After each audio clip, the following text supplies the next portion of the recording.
Poulain, on est ensemble pour parler de la 11e édition de la soirée Lip Sync qui s'est déroulée le 29 mars dernier au Resto-Bar Top Shot. Parlez-nous un peu de cette soirée qui a débuté à 21h. En fait, ça a débuté à 21h10 parce qu'on peut jamais.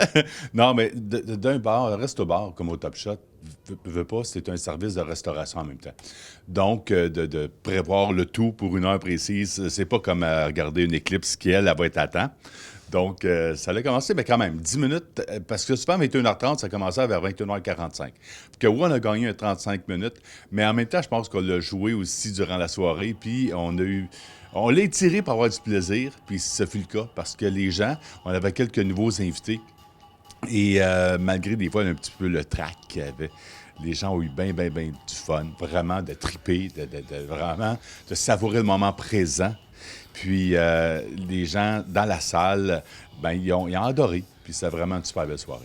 Oui, on comptait combien de spectateurs, spectatrices? Bien, il y en avait un peu moins, mais qu'est-ce qui est le fun aussi, c'est que, tu sais, il y a des gens qui vont acheter leur billet, ils savent qu'ils ne pourront pas venir.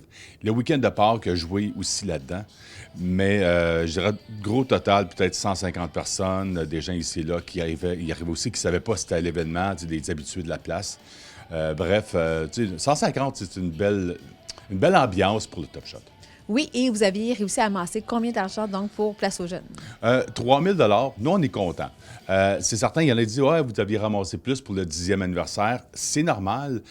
Comme dans le temps avec Chanter Nouveau Cinéma pour la fibrose kystique, souvent, les événements qui célèbrent leur anniversaire en multiple de 5, souvent, après ça, il y a genre pas un buzz de moins, mais des fois, les gens sont comme moins présents, puis c'est tout à fait normal. C'est un cycle qui arrive régulièrement dans le domaine du spectacle. Puis nous, on l'a vécu aussi un peu, mais ça ne nous a pas empêché de dire, bon, bien, l'objectif était atteint. Puis nous, on avait du plaisir avec ça. Les gens, je dirais, ont eu des belles surprises. Même moi, des numéros que j'ai vus, j'ai dit, c'est le fun parce que les gens mettent le paquet. Les invités vont vraiment pratiquer beaucoup. On avait une pratique la semaine précédente du spectacle. Puis chacun de leur côté ont vraiment fait leur devoir, comme on dit. Puis moi, j'étais autant participant que spectateur pour cette soirée-là. Et il y a eu des numéros marquants, dont un avec Élise de Sèvres. Oui. Vraiment, là, ça, est-ce que tu peux nous en glisser un mot? Toi-même, tu l'as vu? Oui, je suis allé dans la salle pour la regarder avec... qu'est-ce qui était le fun aussi, c'est qu'il y avait beaucoup de numéros. Il y a des gens qui, c'était leur première fois, puis ils ont remarqué que des fois, le changement de costume, c'était assez rapide, il n'y avait pas de joie, parce que souvent, on reproduisait les groupes complets. Donc, pour Maneskin, avec Begging, qui est une reprise de Frankie Valli de Four Seasons, pour les gens qui ne connaissent pas, c'est lui qui a chanté Grease, entre autres, et autres chansons des années 60-70. Puis Élise de Sèvres a vraiment donné... Parce que souvent, c'est le débit des paroles. Puis Begging, ça va très vite, mais elle a personnifié le chanteur. Wow, c'est incroyable. Élise, elle se donne tout le temps. Élise, c'est Élise, on sait qu'elle va donner la totale. Puis les gens dans la salle étaient vraiment très, très agréablement surpris parce qu'il y a bien des gens qui ne connaissaient pas cette chanson-là. Mais elle est tellement bonne. Ah oui. Et il y en avait plusieurs autres. On parle aussi de la chanson Total Eclipse of the Heart. C'était de circonstances. Je ne sais pas à quel point c'était prévu ou c'était vraiment une chanson de Sophie Stella Boivin, qui c'était la première fois, avec Francis qui règle le chandail. Pas Francis, c'était... il y avait Élise. Élise avec le chandail du Canadien de Montréal, que c'était un beau clin d'œil. Mais oui, c'était vraiment très bien. Sophie puis Francis qui avaient pratiqué. Francis qui est là depuis de nombreuses années. Mais je retiens également les numéros du Petit Chef avec Lou Simard, le fils de notre collègue et co-directeur Robert, avec une chanson que je ne connaissais pas du Québec Redneck Bluegrass Project. Article 4, 5, 800. Écoute, c'était moi, c'est le débit de parole qui m'impressionnait. Puis Félix qui a chanté aussi une chanson de notre regretté Bob Bissonnette, mettre du tape sur la palette. Et voilà. Oui, et que dire de la grande finale aussi avec Françoise Savard? Françoise, l'année passée, était censée faire ce numéro, entre autres. Puis, ça ne fonctionnait pas, elle ne pouvait pas y être. Mais là, je savais que Françoise est au poste, puis elle a vraiment... toutes ses prestations. Elle a vraiment une palette de couleurs, de prestations. amie-là que ça m'impressionne tout le temps. J'ai aucune crainte qu'elle va toujours livrer la marchandise. Puis avec la troupe de production Cours des Miracles, qui ont également fait un numéro du prochain show qu'ils vont refaire spectaculaire. C'était vraiment incroyable. Mais les gens dans la salle, ils ont vraiment adoré. Puis c'est ça que moi, j'aimais voir, la réaction, des sourires, les gens de partout, de gauche à droite, sur la mezzanine, auprès du bar. Tout le monde était vraiment ravi de la soirée.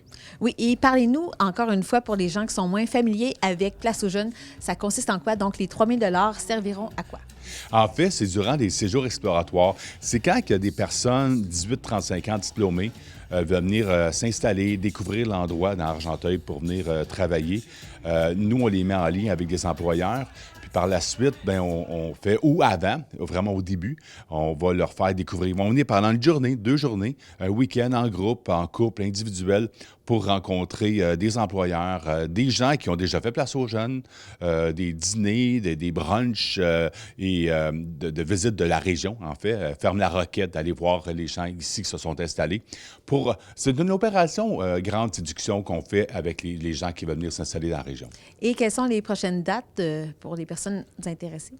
En fait, pour les qu'est-ce qui est le fun avec les séjours de couple et individuel ou petits groupes, disons 3-4 personnes, on peut le faire en tout temps de l'année. Donc, les gens ont juste à me contacter, puis à ce moment-là, bien, on va préparer une date, s'assurer que des gens sont disponibles pour les rencontrer, que ce soit des directeurs, des dirigeants d'entreprises, d'organismes communautaires, de la ville, des élus. Puis, à ce moment-là, on va préparer, c'est moi qui fais la logistique. Et sinon, en groupe, c'est toujours à l'automne, à peu près 2e, 3e semaine d'octobre. D'accord. Et on peut donc être assuré d'avoir une 12e édition pour la soirée Lip Sync? Bien sûr. Et déjà, la date est annoncée. C'est pour le samedi, pour la première fois. Le Top Shot, habituellement, les spectacles ont lieu les vendredis soirs. Mais là, on nous a offert un samedi soir spécialement, vu que George et Angelo, les propriétaires du Top Shot, ils aiment beaucoup le projet avec Stéphane Arsenault, qui fait super un job incroyable pour le montage des audios également. Donc, samedi 9 novembre au Top Shot, 21h. Et je pense que là, à ce moment-ci, on n'aura pas un long week-end et on pourra avoir une belle grosse salle que les gens vont vraiment aimer passer leur soirée à regarder. Des gens de la région. J'ai déjà des nouveaux noms que je ne peux pas dire qui vont participer pour la première fois pour la prochaine édition, pour la 12e.